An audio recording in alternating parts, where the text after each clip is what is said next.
여러분 안녕하십니까? 주간 종합 뉴스입니다. 세종시 신도시의 여러 대학이 함께 입주하는 공동 캠퍼스 조성이 추진되고 있는데요. 현재까지 모두 6개 대학의 입주가 확정된 가운데 조만간 2차 입주 기간 모집이 시작될 예정이라고 합니다. 공동 캠퍼스 조성이 현재 어느 단계까지 와 있는지 김우순 기자가 취재했습니다. 세종시 사생활권에 있는 공동 캠퍼스 부지입니다. 공동 캠퍼스는 대학이 건물을 임차에 입주하는 임대형 캠퍼스와 대학이 부지를 분양받아 직접 건물을 지어 입주하는 분양형 캠퍼스로 나눠 추진 중입니다. 이 중 임대형 캠퍼스에 대한 건축 공사가 지난 7월부터 본격화됐습니다. LH가 사업 시행자로 오는 2024년 개교를 목표로 추진됩니다. 현재 이곳에 입주 승인된 대학으론 서울대와 KDI 국제정책대학원의 행정정책대학원을 비롯해 충남대 의대와 충북대 수의대, 한밭대 ICT 계열 대학과 대학원 등이 있습니다. 이 대학들은 오는 2024년부터 순차적으로 입주할 예정입니다. 다만 분양형 캠퍼스 건립은 여전히 안개 속입니다. 현재까지 공주대와 충남대 등 2개 대학의 ICT 계열 대학과 대학원의 입주가 확정돼 있지만 지난해 토지 분양만 완료했을 뿐 아직 구체적인 건립 계획은 나와 있지 않습니다. 이런 가운데 행복청은 지난 2020년 1차 모집에 이어 이달부터 공동 캠퍼스 내 2차 입주 기간 모집 절차에 착수합니다. 대상은 국내외 대학 또는 연구기관으로 오는 16일 입주자 모집 공고를 내고 다음 달 신청 접수 후 연말까지 심사를 거쳐 내년 2월 중 최종 입주 승인을 마친다는 계획입니다. 1차로 입주 승인한 기관의 안정적인 개교를 지원할 뿐만 아니라 이번 모집을 통해 우수한 대학과 연구기관을 추가로 유치하여 행복도시 공동 캠퍼스 사업이 교육과 연구, 산업협력의 모범 사례가 될 수 있도록 하겠습니다. 학령 인구 감소와 교육부의 정원 감축 계획 등으로 대학의 어려움이 가중되고 있는 상황에서 공동 캠퍼스 2차 입주 기간 모집을 통해 국내외 유수 대학을 유치하는 성과를 거둘 수 있을지 주목됩니다. BTV 뉴스 김우순입니다.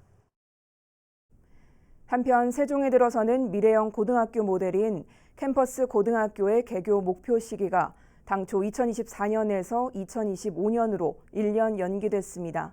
무엇 때문인지 그리고 개교 지연에 따른 문제점은 없는지 김우순 기자가 취재했습니다. 가칭 세종 캠퍼스 고등학교가 들어설 예정인 6-3 생활권 산울동입니다. 교육청은 당초 이곳 6만 4천여 제곱미터 부지에 590억 원의 사업비를 들여 2024년 3월 개교를 목표로 건립을 추진해왔습니다. 그러나 개교 목표 시점이 1년 늦춰지게 됐습니다. 교육부 중앙투자심사 과정에서 조건부 승인 이행 등을 위한 공사계획을 변경하는 데 7개월, 중대재해처벌법 시행에 따른 적정 공사기간을 확보하는 데 5개월이 각각 늘었기 때문입니다.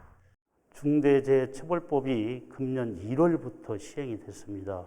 그러다 보니까 산업안전보건에 대해서 그걸 확보하기 위해서는 적정 공기가 꼭 불가피하게 필요합니다. 따라서 그에 따른 적정 공기를 확보하다 보니 이에 따라 교육청은 올 연말까지 실시 설계를 마치고 내년 3월 착공, 2024년 말 준공을 거쳐 2025년 3월 개교하는 것으로 목표를 고쳐 잡았습니다. 문제는 인근 공동주택이 2024년 7월께부터 입주 예정이라는 데 있습니다. 개교와 입주일 차이가 한 학기가량 생기게 되는 건데 이에 대해 교육청은 고등학교는 초중등학교와 학생 배정 방식 등이 달라 학부모들이 우려하는 과대 과밀학교 사태는 벌어지지 않을 것이라고 설명했습니다. 고등학교에는 학군제로 운영되면서 세종시에 있는 관내 고등학교에 적정하게 배치할 예정입니다. 고입 배정과 관련돼서 찾아가는 설명회들 개최를 통해 학부모들의 근심 사항들을 최대한 줄이려고 노력하도록 하겠습니다. 한편 캠퍼스 고등학교는 국내 첫 교과 특성화학교로서 인문사회와 과학, 수학, 예술, 체육 등 3개 특성화 교육과정이 운영되며 전체 50학급 1,200명 정원으로 설립될 예정입니다. 이 학교에 대한 구체적인 학생 선발 방법은 내년에 발주하는 연구 용역을 통해 결정됩니다. BTV 뉴스 김우순입니다. 대통령 제2집무실 건립을 위한 범정부 합동추진단이 구성됐습니다. 합동추진단은 행복도시건설청 차장을 중심으로 국무조정실과 행정안전부, 국토교통부 등 관계부처 실무자를 중심으로 구성됐습니다. 한편 행복청은 이달 중 제2집무실 건립 방안 기획 용역을 발주해 집무실의 기능과 규모, 입지 등을 검토할 예정이며 범정부 합동추진단 운영을 통해 관계기관 간 긴밀한 협력 체계를 유지한다는 방침입니다. 세종시 북부권에 조성 중인 스마트그린 일반산업단지와 벤처밸리 일반산업단지의 입주 예정인 기업체에 생활 또는 공업용수를 원활하게 공급하기 위한 사업이 추진됩니다. 세종시는 오는 2024년 말까지 소정과 전이, 전동면에 총 연장 44.5km의 생활 공업용수 용수관을 설치하는 건설공사에 착수했다고 밝혔습니다. 또 배수지 4곳과 가압 펌프장 4곳도 함께 조성되며 이 사업에는 시비 450억 원이 투입됩니다. 2024년 이후 공사가 완료되면 세종시 북부권 지역에 하루 7,790톤의 용수가 추가로 공급돼 산업단지 내 우수기업 유치와 기업 활동에 있어 큰 도움이 될 것으로 전망됩니다. 박경기 아산시장의 제1호 안건인 참여자치위원회 설치를 담은 조례안이 본회의에 상정되지 않으면서 보류됐습니다. 이에 따라 박 시장 취임 100일에 맞춰 출범할 예정이었던 참여자치위원회도 차질이 불가피해졌습니다. 보도에 김장섭 기자입니다.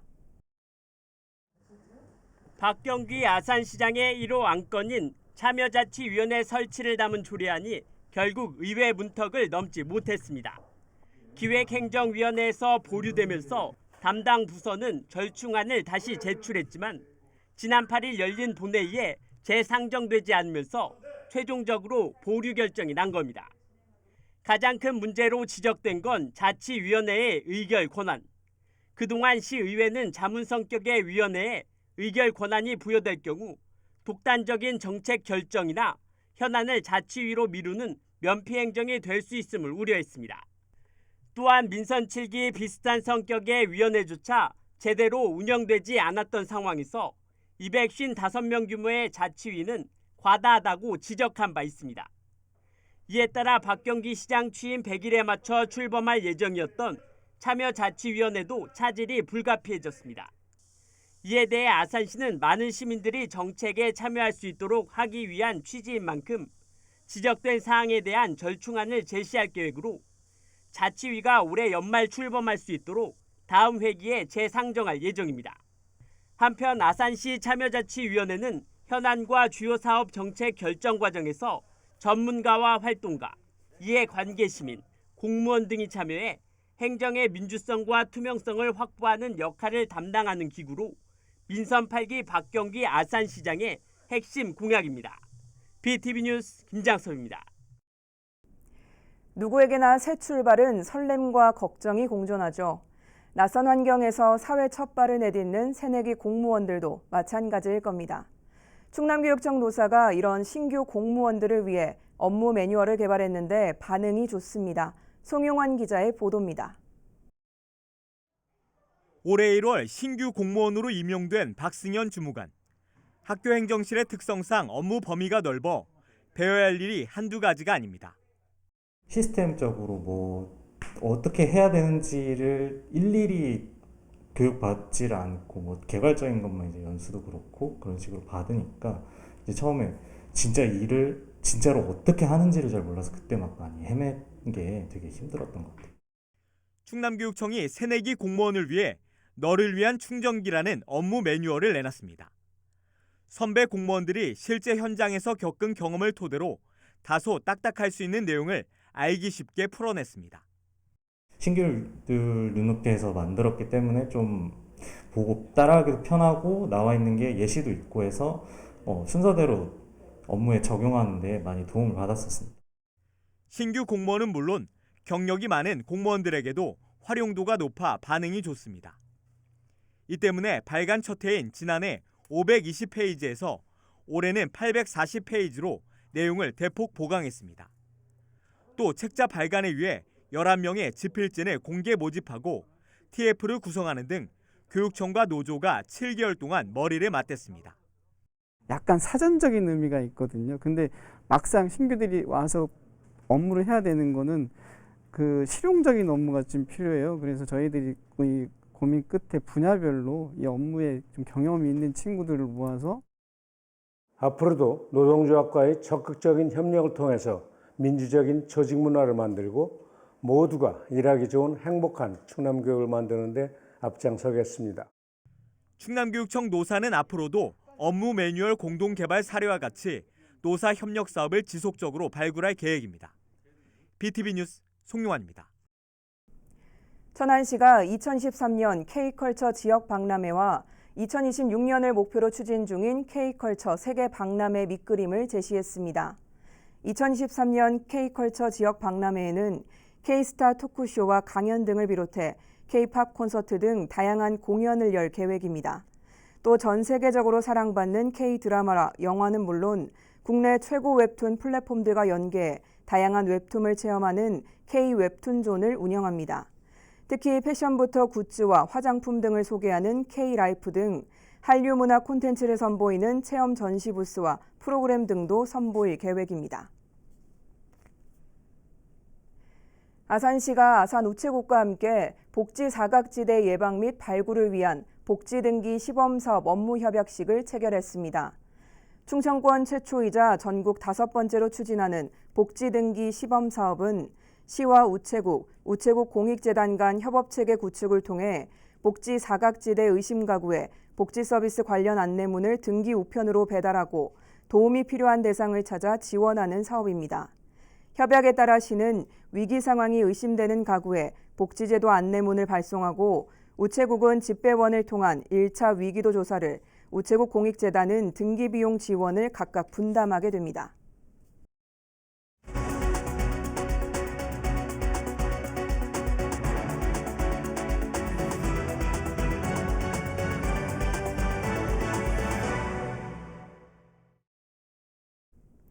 세종시 아파트 매매 가격 하락세가 13개월째 이어지고 있습니다. 그러나 여전히 수도권 수준의 부동산 규제를 받고 있는데요. 세종시가 국토부에 규제 해제를 재차 요청하고 나섰습니다. 김우순 기자의 보도입니다. 지난달 29일 기준 세종시의 주간 아파트 매매 가격은 0.41% 떨어졌습니다. 지난 7월 25일 이후 5주 연속으로 하락폭을 키우는 모양새입니다.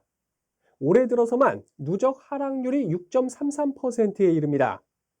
최근 세종시 아파트 가격은 지난해 7월 이후 59주 연속으로 하락하는 등 전국 하락률 1위를 기록하고 있습니다. 이런데도 세종시는 여전히 서울을 비롯한 수도권 수준의 부동산 3중 규제를 받고 있습니다. 이로 인한 대출 규제와 거래 절벽이 장기화되면서 지역 경제에도 부정적인 영향을 미칠 뿐만 아니라 세종시의 47.5%에 이르는 무주택 실수요자들의 내 집 마련 기회조차 제한하고 있다는 지적이 나옵니다. 이런 문제를 풀기 위해 세종시는 지난 6월에도 국토교통부에 부동산 3중 규제 지역 해제를 정식 요청했지만 청약 경쟁률이 5대 1을 초과하는 등 매우 높다는 이유로 규제 해제 대상에서 제외됐습니다.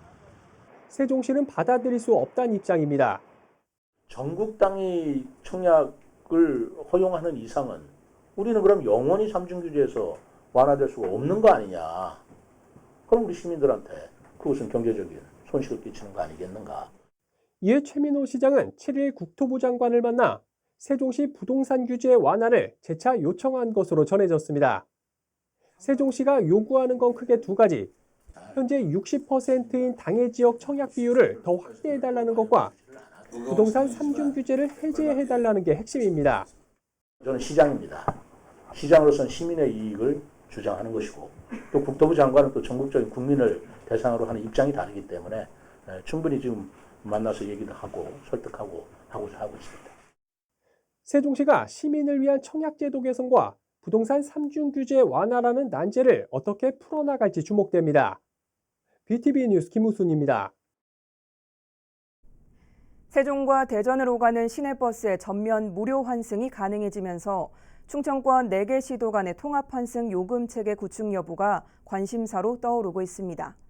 하지만 이를 위한 내년도 예산이 전액 삭감돼 발목 잡힐 처지에 놓였습니다. 김우순 기자의 보도입니다. 지난 1일부로 세종과 대전으로 가는 모든 시내버스의 무료 환승이 시작됐습니다. 기존엔 7개 노선에 대해서만 무료 환승이 가능했지만 이번에 새롭게 세종 4개, 대전 2개 등 6개 노선이 추가돼 전면 무료 환승이 가능해진 겁니다. 대전으로 출퇴근하거나 세종으로 출퇴근하시는 분들이 굉장히 많기 때문에 굉장히 바람직하다고 보고 조금 서민 경제에는 조금 도움이 되지 않을까. 향후엔 세종과 대전 외에도 충남과 충북 등 충청권 4개 시도 간의 통합 환승 요금 체계도 구축될 예정입니다. 충청권을 초광역생활권, 이른바 메가시티로 만드는 첫 단추라고 볼 수 있는데 지난달 29일 열린 충청권 행정협의회에 정식 안건으로도 논의된 바 있습니다. 4개 시도가 광역행정 체계로 시작이 된다면 대전, 세종뿐만 아니라 공주, 청주까지도 이런 환승 체계 할인율을 적용하는 것이죠. 그러면 일일 한 2만 5천 명이 현재 활용을 하고 있는데 거기에 따른 버스 요금이 좀 할인되는 주민들한테 편익을 드리고요. 현재 계획은 세종과 대전 등 일부 지역에만 국한돼 있는 환승 할인 체계를 내년에 청주와 공주로 확대하고 나아가 천안과 계룡까지 범위를 확대해 나가는 것을 목표로 하고 있습니다. 하지만 당장 내년 사업 추진 계획에 제동이 걸렸습니다. 시도 간 버스 환승을 위해선 요금 결제 방식을 통합하는 시스템 구축이 필요한데 이를 위해 행복청이 내년도 예산에 편성한 31억 원 전액이 정부 예산안 확정 과정에서 삭감됐기 때문입니다. 이에 대해 행복청 관계자는 관련 예산 삭감으로 내년도 사업 추진이 어렵게 된 상황이라며 내년도 예산안에 대한 국회 심의 과정에서 다시 되살릴 수 있도록 충청권 지자체와 함께 노력하겠다는 입장을 전했습니다. BTV 뉴스 김우순입니다. 아산시가 대중교통 사각지대 해소를 위해 특화 노선을 다음 달부터 운행하기로 했습니다. 첫 특화 노선은 탕정역부터 호서대 구간으로 도시개발 입주 초기에 발생하는 대중교통 불편이 크게 줄 것으로 기대됩니다. 보도에 김장석 기자입니다. 한창 개발이 진행 중인 아산 탕정지구입니다. 이달부터 약 2,500세대가 입주를 시작할 예정이지만 아직 개발이 완료되지 않으면서 수요가 적어 코로나19로 경영이 어려워진 운수업체들이 시내버스 노선 운행에 난감함을 표시하고 있는 상황. 이에 아산시가 시민들의 불편을 줄이기 위해 신도시 특화 노선을 운행하기로 하고 운수업체와 협약을 맺었습니다. 특화 노선이란 시에서 대중교통이 필요하다고 판단되는 지역에 운영되는 노선으로 시는 운수업체에 버스 구입비와 인건비를 지원해주는 대신 노선 조정권을 갖게 됩니다. 시에서 노선 조정이 가능해지면서 향후 다른 대중교통 사각지대에 투입할 수 있다는 장점이 있습니다. 이번에 운행되는 특화 노선 구간은 호서대에서 탕정역까지로 탕정 신도시와 아산역, 한들 물빛도시를 거치게 됩니다. 수소버스 2대가 투입될 예정으로 하루 왕복 14회, 배차 시간은 40분에서 50분 간격입니다. 탕정지구에 새롭게 한 2만 세대 가까이 입주하게 됩니다. 그리고 호서대로 가는 학생들이 많기 때문에 늘 불편을 겪어왔습니다. 이번 특화 노선을 통해서 탕정지구, 그다음에 배방 세교류지구, 그다음 호서대 학생들이 큰 수혜를 볼 것 같습니다. 신도시 특화 노선은 이달까지 버스 출고 등 준비를 마치고 다음 달부터 첫 운행에 들어갈 예정입니다. BTV 뉴스 김장섭입니다. 멸종위기 야생생물 2급인 물장구 남수 35쌍이 아산 송악면의 한 습지에 방사됐습니다. 물장군의 자연 복원력을 높이기 위해 금강유역 환경청을 비롯해 아산시와 기업, 마을 주민이 함께하기로 했습니다. 보도에 김장석 기자입니다. 5-6cm에 달하는 황갈색 타원형의 몸통, 남 모양의 긴 앞다리, 우리나라에서 자생하는 노린재목 곤충 가운데 가장 크다는 물장군입니다. 연못과 논, 웅덩이 등에 서식하며 황소개구리도 잡아먹을 수 있는 물속의 포식자지만 환경오염과 농약 사용 등으로 서식처가 사라지면서 현재는 멸종위기 야생생물 2급으로 지정돼 있습니다. 이제는 쉽게 볼 수 없게 된 물장군 암수 35쌍이 아산 송악면의 한 습지에 방사됐습니다. 서식지회 보전기관인 생태보존연구소에서 인공 증식한 개체들입니다. 물장군의 자연 복원력을 높이기 위해 금강유역 환경청과 아산시, 기업, 마을 주민들이 힘을 모았습니다. 복원 사업을 통해서 우리가 자연의 소중함을 알고 또 우리 삶을 풍부하게 하는 굉장히 의미 있는 사업이라고 생각합니다. 우리 인간이 이런 곤충과 식물 그리고 동물들을 소중하게 생각하는 그런 되새기는 시간이라고 생각합니다. 방사된 물장군에는 가계도 등을 확인할 수 있는 번호가 부여됐습니다. 방사 후에는 3년간 물장군의 생태 정보와 개체수 유지, 자연 증식 여부 등을 모니터링해 개체수를 늘려갈 수 있도록 연구도 추진됩니다. 내년 봄에 월동을 잘 마친 애들이 짝짓기 시작하면 이제 그 다음부터는 이제 증식을 하는 거죠. 그리고 내년, 내후년까지 3년 동안 계속 방사를 해서요. 안정적인 개체군이 될 때까지 저희가 계속 모니터링을 하고. 마을 주민과 학생들은 서식지 보호 등을 통해 물장군 살리기에 동참하게 됩니다. 앞으로는 저희가 풀어준 물장군도 반딧불이를 조사하면서 만나면 좋을 것 같고 그만큼 송악이 좀 더 깨끗한 마을이 되면 좋겠다는 생각이 듭니다. 생태계 보전을 위해 지역 모두가 힘을 합하면서 송악면이 물장군의 새로운 터전으로 거듭날 수 있을지 기대를 모으고 있습니다. BTV 뉴스 김장섭입니다. 아산시가 아빠 육아휴직 장려금을 지원합니다. 장려금은 이달부터 육아휴직을 시작한 남성 근로자에게 적용되며 대상자로 선정되면 모바일 아산페이로 매월 30만 원씩 최대 6개월 동안 지원됩니다. 지원 대상자는 고용보험법상 육아휴직급여 지급 대상자로 신청일 기준 1년 이상 아산시에 주민등록을 두고 있어야 하며 육아휴직 대상 자녀도 아산시에 주민등록을 두고 있어야 합니다. 신청은 고용보험에서 발급하는 육아휴직급여 지급 결정 통지서와 회사에서 발급하는 육아휴직 확인서, 신분증 등을 지참해 주소지 행정복지센터로 하면 됩니다. 아산시가 심내혈관 질환 예방관리 주간을 맞아 오는 21일 오후 5시부터 신정호에서 건강걷기 프로그램을 진행합니다. 이번 건강걷기는 신정호 둘레길을 걸으며 심내혈관 질환 관련 건강 퀴즈 미션을 수행하는 형식으로 진행되며 스탬프 획득에 따라 건강꾸러미가 지급됩니다. 또한 신정호 물놀이 주차장에서는 심내혈관 질환, 금연, 국가암검진 등을 알리는 홍보관도 운영될 예정입니다. 세종시가 청년 창업자나 청년 농업인에게 디자인 개발을 지원하는 사업을 추진합니다.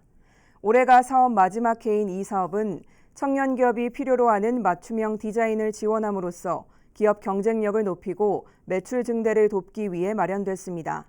시는 오는 29일까지 지원 사업에 참여할 관내 청년 기업을 선착순으로 모집해 10곳의 업체를 순차적으로 지원할 계획입니다. 구체적인 지원 가능 분야나 모집 대상은 시 누리집 공지사항을 확인하면 됩니다. 이상으로 주간 종합 뉴스를 마칩니다. 시청해주신 여러분 고맙습니다.